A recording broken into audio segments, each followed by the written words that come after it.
Istri sekarang banyak nuntut, gaji kemarin sekian, kenapa sekarang sekian? Betul nggak? Kenapa begitu?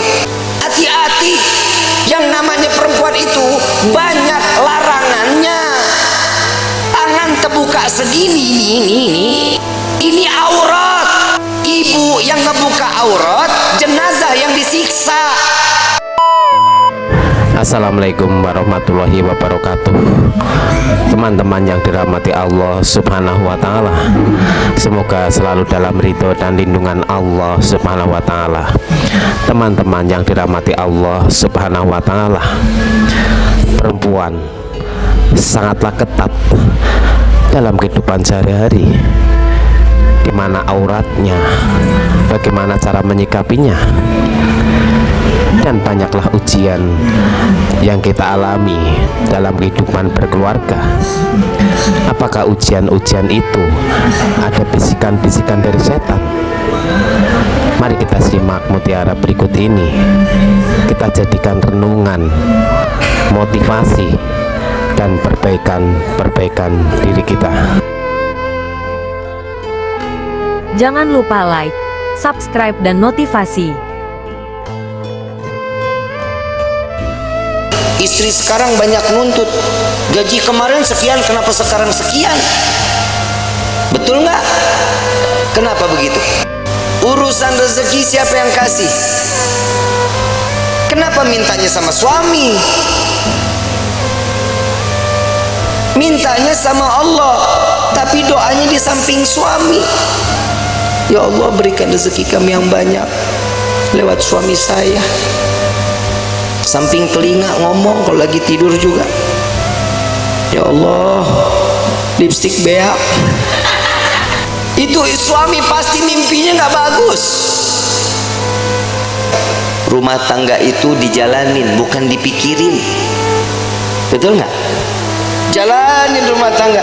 Ya ada kerikil-kerikil rumah tangga, ya wajar. Kita jalan aja kadang suka ada yang bolong jalanan. Betul? Saat dimana kerikil itu ada, itu pembelajaran bagaimana caranya kerikil itu hilang. Ambil sapu, singkirin, jangan ditimbun, bakal jadi gede, orang lewat susah. Yang namanya rumah tangga itu jalanin semata karena apa? Karena Allah, cari ridho, selamat, imannya juga dipakai. Yang namanya manusia itu ditegur lewat perkataan Allah, takwanya yang diingetin. Kenapa? Karena pernikahan itu wajib dijalani dengan ketakwaan, dengan ibadah kepada Allah. Suami istri kalau jalan ibadah sama-sama di hadapan Allah dengan mencari keridhaan Allah, selamat rumah tangga kita, ibu bapak, selamat. Ibu bikin kopi, ridho, ya Allah, saya ingin bikinin kopi buat suami saya, jangan dicampur sianida. Bikin karena ridho, kehidupannya apapun senyum. Tadi saya bilang, jangan takut saat nanti setelah pernikahan rezeki kalau Allah lagi kurangin, terima aja. Ujiannya tuh di dalam hidup kita. Itu ujian pertama. Kadang ada, pernah dengar nggak, orang baru nikah 2 bulan 3 bulan cerai? Ada nggak? Ada. Kenapa? Karena tidak menerima hasil apa yang telah diberikan oleh Allah. Allah udah jamin di dalam Al-Quran, fa inna ma'al usri yusran, inna ma'al, setiap kesulitan pasti ada kemudahan, ada jalan keluar. Gak mungkin setiap jalan keluar itu buntu, gak mungkin. Allah menetapkan satu ujian kepada setiap hamba, pasti hamba itu punya kekuatan. Allah nggak jahat kayak kita. Kadang kita nyuruh orang seenak-enaknya, itu orang nggak mampu juga kita harus wajibin.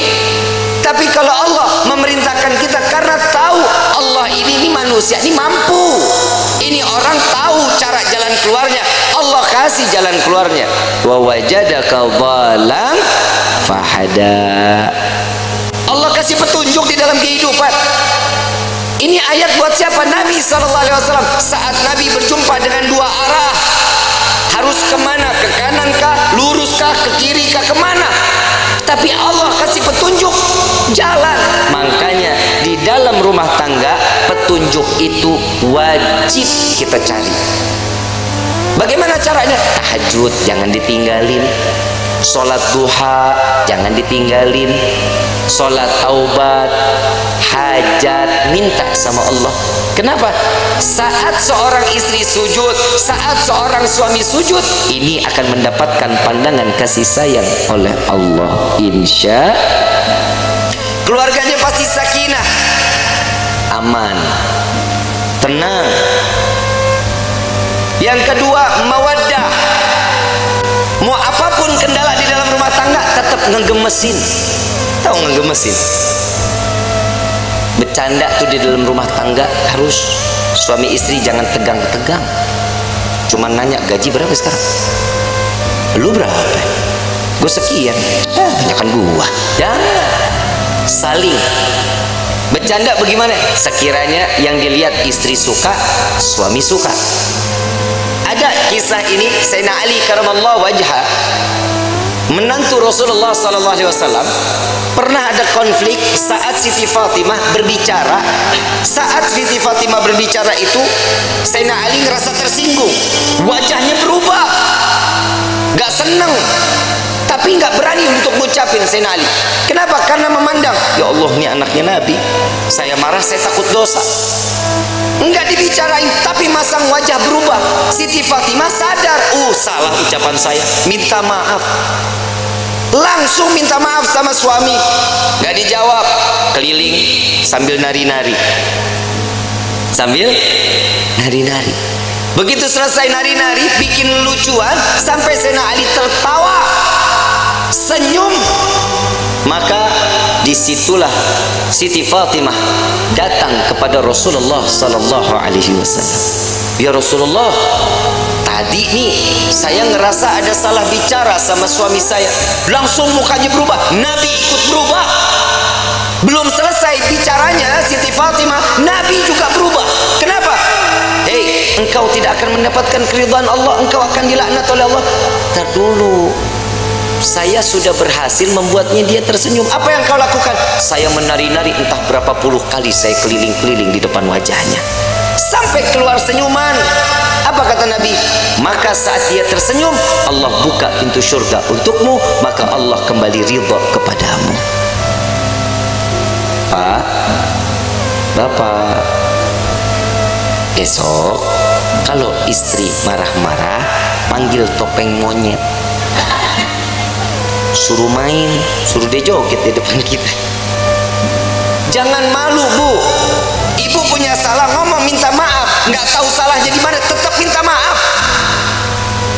Bib, kalau yang salah suami, tegur baik-baik. Jangan didiemin sehari, 2 hari, 3 hari. Ini bahaya. Ini kadang di rumah tangga suka begitu tuh. Kadang kalau lagi ribut rumah tangga, main diem-dieman. Saya lagi bingung, ada suami istri kalau ribut diem-dieman. Lu tinggal serumah, lu diem-dieman, lu kayak anak kos. Yang namanya masalah di dalam rumah tangga, obrolin, jangan didiemin. Kenapa? Itu akan menjadi bom waktu. Setan gosok tuh hati kita, setan masuk ke dalam pikiran nih, kuping kita dibisikin terus. Jangan dikasih maaf, jangan, gak usah perlu minta maaf, jangan dimaafin. Itu pasti syaitan akan ikut campur. Kenapa? Syaitan gak bakal pernah terima ngelihat rumah tangga utuh karena cari ridha Allah. Syaitan gak bakal diam. Siti Hawa, Nabi Adam, romantisnya setengah mati. Romantisnya setengah mati. Laki-laki digoda karena siapa? Nabi Adam. Kita sampai hidup di dunia, Nabi Adam dirayu sama seorang istri yang bernama Siti Hawa. Coba ambil buahnya, tapi Allah bilang gak apa-apa, kan gak dimakan, dipegang aja. Dapat rayuan, Allah murka. Allah udah bilang jangan makan, jangan, gak deketin aja, jangan. Dipetik baru sampai di gigi, Allah murka, diturunin ke dunia. Coba kalau Nabi Adam gak makan, gak ngedeketin, kita hidup di sorga semuanya ini. Tapi kadang manusia suka nuntut macem-macem sama Allah. Kalau lu mau nuntut, nuntutnya Nabi Adam. Gara-gara Nabi Adam makan buah khuldi, kita jadi ada di walahar. Aturan kan kita di sorga semuanya ada. Gak capek-capek kerja, capek-capek nulis CV, ngajuin, kadang diterima, kadang kagak. S1 cleaning service. Kadang begitu. Kalau kita hidup di sorga kan nikmat, tapi inilah bagaimana kita bisa kembali ke dalam surga. Ujian dalam hidup itu yang membuat kita kuat di dalam iman kehadapan Allah. Suami mah perintahnya dikit, cuman ngasih nafkah yang halal, memberikan satu kebaikan, jangan mencontohkan suatu keburukan. Itu tugas suami. Istri pasar, masak, sajiin makanan, betul, ngurusin anak, rapihin rumah, betul, nyuci, ngepel, nyapu, nyetrika. Banyak gak kerjaannya? Emang elu tugasnya. Terus fungsinya suami ringanin beban istrinya. Itu suami. Yang namanya suami, kalau lagi istri nyuci, suami yang ngejemur. Emang nggak ada suami yang begitu di sini? Nggak ada. Tukar tambah, Bu.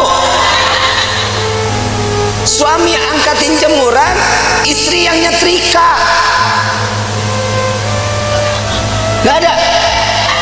Suami yang ke pasar, istri yang masak. Nggak ada. Ya derita lu dah. Ngeringanin beban istri itu salah satu pahala untuk suami. Minimal saat suami istri lelah, pundak kita berharga, Pak, buat istri. Saat istri mengadu, yang aku capek hari ini, sini saya, sini. Gak ada yang begitu, gak ada. Berarti di dunia laki gue doang yang begitu tuh. Lah ngapa lu? Lah bini-bini gua. Ini fungsinya mawaddah, saling manja, gemesin. Tuh tingkah laku yang begitu aja ibu pada teriak. Kenapa? Gemes banget begitu. Yang ketiga, warahmah. Hibur kehidupannya dengan kasih sayang. Pegangan tangan, rahmat. Allah turunin kasih sayangnya, rontok dosa kecilnya, pandangan-pandangan mata, cintanya makin tumbuh. Tapi Pak, jujur, kita jadi suami banyak ngedoain istri, istri belum tentu doain kita, Pak. Lah emang benar, Pak. Boleh dipercaya mau enggak, Bapak ntar tidur pandangan-pandangan mata. Yang namanya suami ngelihat istri, pasti di dalam hatinya, ya Allah, istri saya capek dari pagi sampai gini hari, belum ngurusin saya, belum apa-apa, ya Allah, kesian. Jadiin semuanya capeknya, lelahnya jadi nilai ibadah di hadapanmu, ya Allah.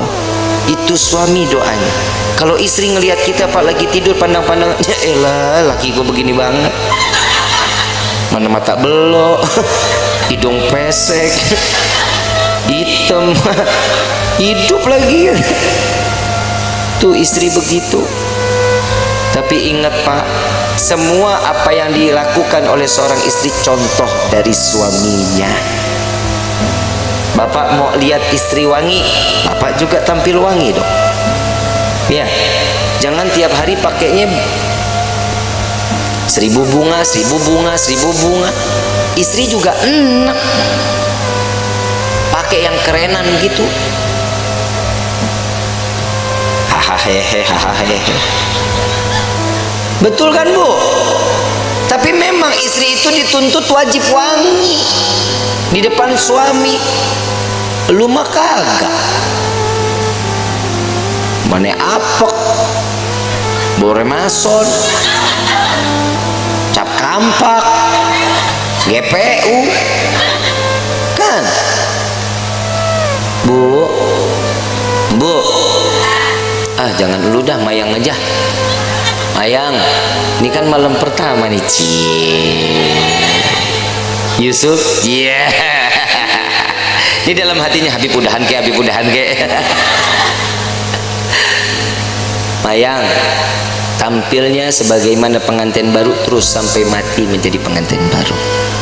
Ya, minimal kalau tidur nggak males pakai bedak, pakai lipstik.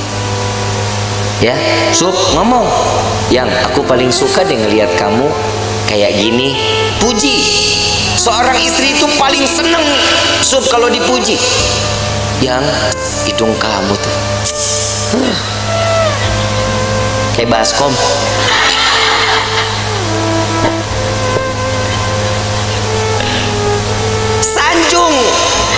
Sanjung istri. Yang Nabi sering sanjung istri, disanjungkan sama Nabi kan. Disanjung Humairah yang pipinya kemerah-merahan. Bapak ngomong nih, Bib, masalahnya orang hitam legem, mana merahnya.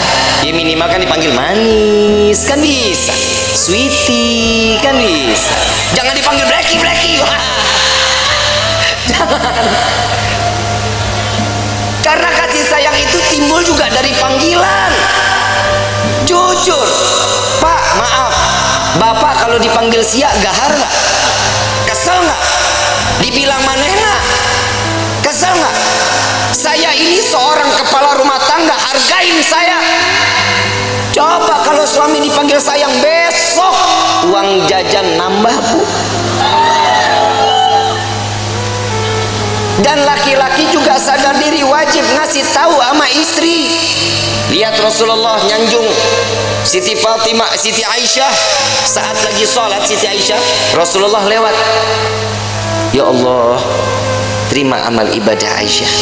Ya Allah, ampuni dosa Aisyah. Ya Allah, masukkan Aisyah ke dalam surgamu. Doa di hadapan Siti Aisyah. Siti Aisyah lagi sholat. Begitu selesai sholat langsung kabur. Ya Rasulullah, tadi aku dengar engkau doakan aku. Iya ya Aisyah.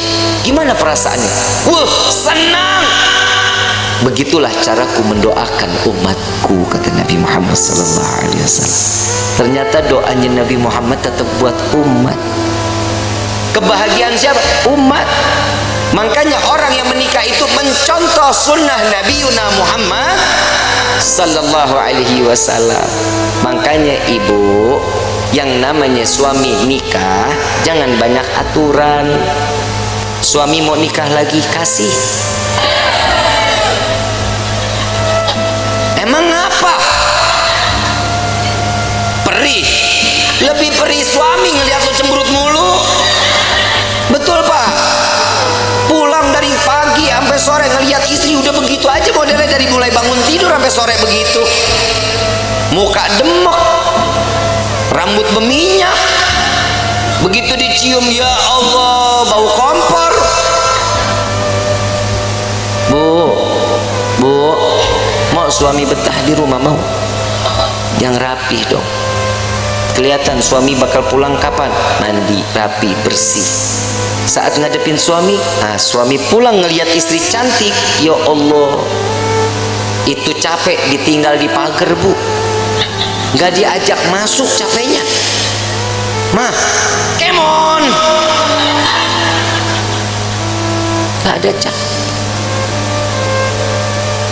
Kalau ini sudah di rahmahnya ini kita jalanin, inilah yang namanya baiti jannati, rumahku surgaku.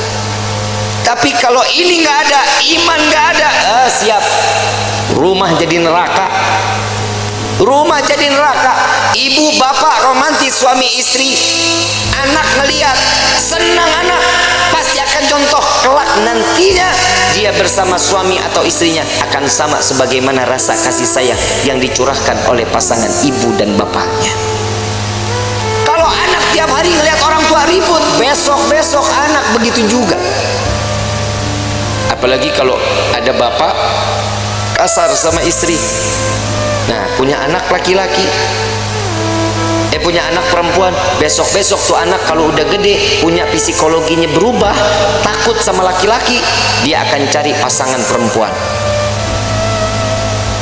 Lah emang udah banyak sekarang yang begitu. Sebenarnya itu faktornya bukan hanya itu. Yang kedua, ada salah sama siapa dia bermainnya, sama siapa dia berkawannya. Makanya rumah tangga itu diisi dalamnya dengan iman. Kenalin Allah sama nabinya, maka rumah tangga akan berkah. Ini ibu kagak sholat, bapak enggak sholat, anak dituntut untuk hafal Quran, kan PA. Nah, ibadah ya, jangan bikin ibu bapak masuk ke dalam neraka. Nah, lu yang mau dinerakain. Kadang orang tua juga suka egois. Dia ngarepin ini anak bisa nyelamatin dia, sekarang hidupnya dia semau-maunya.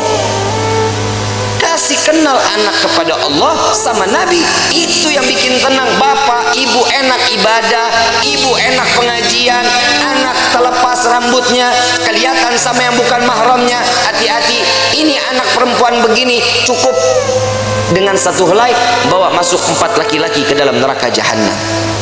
Bapaknya, pamannya, baik itu dari ibu atau dari bapak, suaminya, anak laki-lakinya. Jangan jadi aman. Makanya saya selalu mengatakan, saat proses pemakaman, simak baik-baik. Untuk para alim ulama, para kiai, para asatidz, saya ingin menyampaikan, untuk prosesi pemakaman, perempuan dilarang ikut di dalam proses pemakaman. Ngaji, makanya ngaji. Jujur kiai, jujur ustaz, ustazah, benar. Ini yang masih menggunakan tradisi ini cuma para habaib sama syarifah. Sekarang proses pemakaman, saat keranda jenazah dibawa, perempuan ikut di belakang. Saat perempuan atau si jenazah ingin diproses masuk ke dalam liang lahat, perempuan pada ngejejer di dekat lubangnya. Hati-hati, yang namanya perempuan itu banyak larangannya. Tangan terbuka segini, ini aurat. Ibu yang ngebuka aurat, jenazah yang disiksa.